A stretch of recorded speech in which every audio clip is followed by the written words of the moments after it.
Hello my dear friends, कैसे हैं? उम्मीद है आप सब अच्छे होंगे।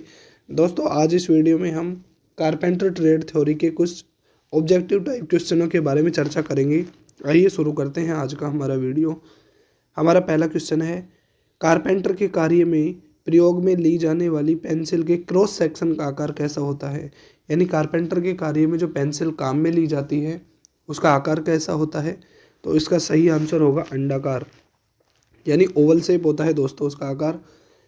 नेक्स्ट क्वेश्चन है, 1 फुट में कितने इंच होते हैं। तो फुट में अगर इंच की बात करें तो 12 इंच होते हैं दोस्तों 1 फुट में।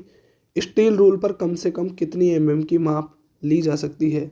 स्टील रूल यानी स्टेनलेस स्टील का बना हुआ एक रूल होता है या फुटा होता है। इस पर कम से कम 0.5 यानी आधा की माप बहुत ही शुद्धता से ली जा सकती है। स्टील रूल पर कम से कम कितने इंच की माप ली जा सकती है। यदि इंच की बात करें तो 1/64 इंच की माप इस पर आसानी से ली जा सकती है।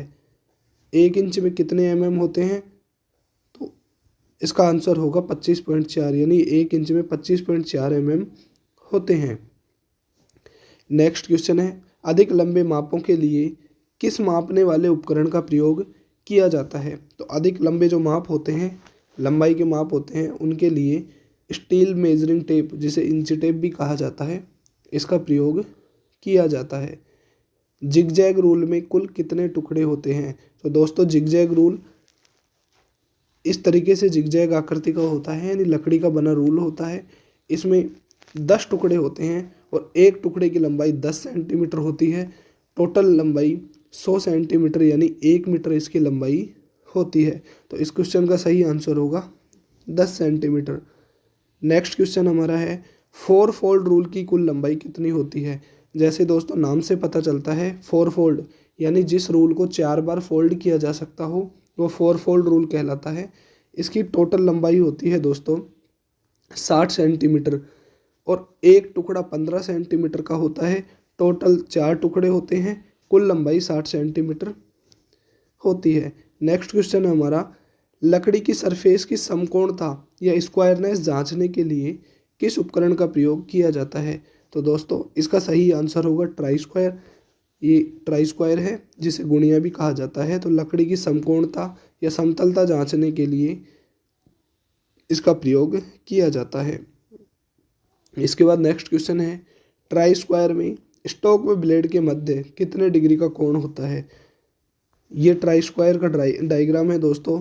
इसका ये पार्ट ब्लेड और ये वाला पार्ट स्टॉक कहलाता है। तो स्टॉक व ब्लेड के मध्य 90 डिग्री का कोण इसमें बना होता है। तो इसका सही आंसर होगा 90 डिग्री। ट्राई स्क्वायर के द्वारा कितने डिग्री के कोण मापे जा सकते हैं। दोस्तों ट्राई स्क्वायर के द्वारा सिर्फ 90 डिग्री के कोण ही मापे जा सकते हैं। इसके अलावा जो मीटर स्क्वायर है उसके द्वारा 45, 90 और 135 डिग्री के कोणों की माप ली जा सकती है। तो क्वेश्चन पूछा गया था कि ट्राई स्क्वायर के द्वारा कितने डिग्री के कोण मापे जाते हैं। तो इसका सही आंसर होगा 90 degree. Next question, try square का स्टॉक किस पदार्थ का बना होता है। ट्राई स्क्वायर का जो स्टॉक होता है वो हार्डवुड, कास्ट आयरन या माइल्ड स्टील का बना होता है। एल्युमिनियम का भी बना होता है, पीतल का भी बना होता है। तो ये सभी पदार्थ हो गए जिनसे ट्राई स्क्वायर का स्टॉक बनाया जाता है। ट्राई स्क्वायर का ब्लेड किस पदार्थ का होता है। तो ये हार्ड स्टील से बनाया जाता है। नेक्स्ट क्वेश्चन, ट्राई स्क्वायर का माप कहाँ से लिया जाता है। यानी ट्राई स्क्वायर का जो साइज है वो ब्लेड की लंबाई से लिया जाता है। यानी जितनी उसकी ब्लेड की लंबाई होगी वही ट्राई स्क्वायर का साइज होगा। ये अलग अलग साइज में बाजार में उपलब्ध होते हैं। मीटर स्क्वायर के द्वारा कितने डिग्री के कोणों को मापा जा सकता है। जैसा कि अभी हमने आपको बताया था, 45 डिग्री, 90 डिग्री और 135 यानी 45, 90 और 135 डिग्री के कोणों के माप के लिए मीटर स्क्वायर का प्रयोग किया जाता है। मीटर स्क्वायर भी दोस्तों ट्राई स्क्वायर की तरह ही होता है, लेकिन इसका जो स्टॉक वाला पार्ट होता है ब्लेड के साथ 45 डिग्री के कोण पर जुड़ा होता है। इसके बाद नेक्स्ट क्वेश्चन हमारा, लकड़ी से बने ट्राई स्क्वायर में ब्रेस क्यों लगाई जाती है। दोस्तों ये लकड़ी से बना ट्राई स्क्वायर होता है, इसमें ये स्टॉक, ये ब्लेड और एक एक्स्ट्रा लकड़ी इस तरीके से लगाई जाती है, इसको कहा जाता है ब्रेस।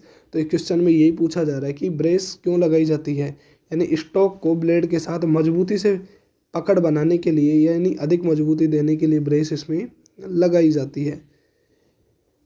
नेक्स्ट क्वेश्चन, ज्वाइंट के आधार पर कैलिपर कितने प्रकार के होते हैं? दोस्तों कैलिपर का आपने नाम सुना होगा। तो कैलिपर एक अप्रत्यक्ष माप के औजार हैं जो अलग अलग प्रकार के होते हैं। फिलहाल हम ज्वाइंट के आधार पर उनका नाम के बारे में पूछा गया है। तो ज्वाइंट के आधार पर कैलिपर दो प्रकार के होते हैं। पहला होता है फर्म ज्वाइंट कैलिपर और दूसरा होता है स्प्रिंग ज्वाइंट कैलिपर।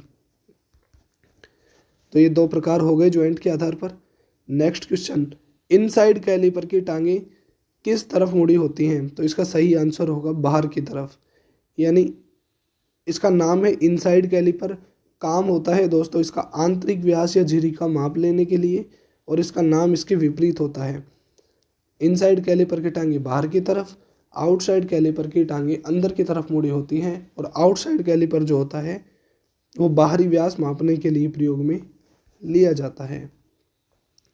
छोटे आकार के चाप लगाने या छोटे वृत्त बनाने के लिए किसका प्रयोग किया जाता है? तो छोटे आकार के चाप बनाने के लिए या वृत्त बनाने के लिए प्रयोग में लिया जाता है दोस्तों विंग कंपास का।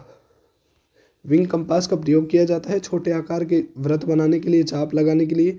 और कौन से उपकरण का प्रयोग बड़े आकार के वृत्त या चाप लगाने के लिए किया जाता है? तो इसका सही आंसर होगा ट्रेमल पॉइंट।